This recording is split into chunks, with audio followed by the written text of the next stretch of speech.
Good morning, everyone. So today's discussion is long-term memory. Psychologists think that we have three different types of long-term memories. They are episodic memory, semantic memory, and procedural memory. Procedural memory has to do with knowing how to perform various acts, knowing how to tie your shoelaces, knowing how to play the piano. Rajesh Malik was born in India in 1950. He is one of four children. And children's language development is barely beginning at the age of 2. When he was born blind, his parents considered it a great tragedy. They were convinced that his blindness would keep him from leading a normal life. Growing up in India as a blind person was, in some ways, a negative experience, especially the way my parents reacted to the fact that I was blind. My parents thought that the only thing that I might be able to be good at was music, so they enrolled me in school to learn Indian classical music. That made me feel very, very uncomfortable and angry at the same time. And I remember not liking classical music for that particular reason. In other words, memory is not a static process. Pieces of information in our heads don't remain the same. Children are constantly undergoing change with respect to brain development. At the end of his class, Rajesh heads off to take part in Dr. Maurice Petito's Seeing Tongue experiment.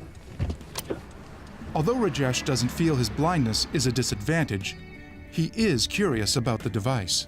I'm looking forward to this experiment, actually. I feel quite good about trying this device. The curiosity really makes me very interested in trying it out. But this is about more than just satisfying a healthy curiosity.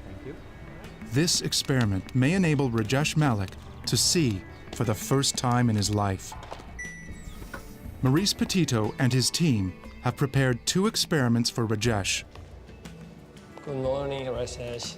Good morning, Maurice. How are you? Fine, how are you? The first will be conducted by doctoral candidate Daniel Shabat and will test whether or not Rajesh can recognize simple shapes.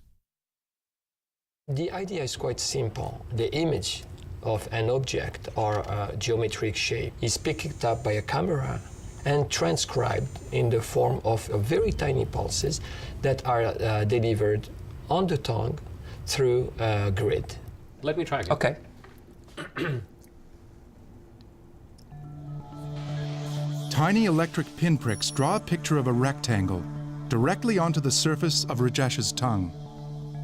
Because this information is in the form of a picture, it's translated by the visual cortex, so Rajesh actually sees what is being transmitted onto his tongue. So you've noticed that you should be able to feel something. Mm-hmm. So I've placed the bar in front of you again, and if you'd like to try to tell me which orientation you think the bar is. Well, I think it's vertical. That's right. It's a vertical bar. So what I'd like you to do now is you're going to try to get up and touch it and see how this information on your tongue relates to the object in space.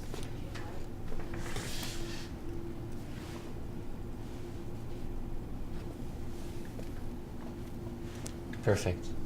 So that was the vertical bar that you felt. Incredibly, a blind man has just used his tongue to locate an object at a distance in space.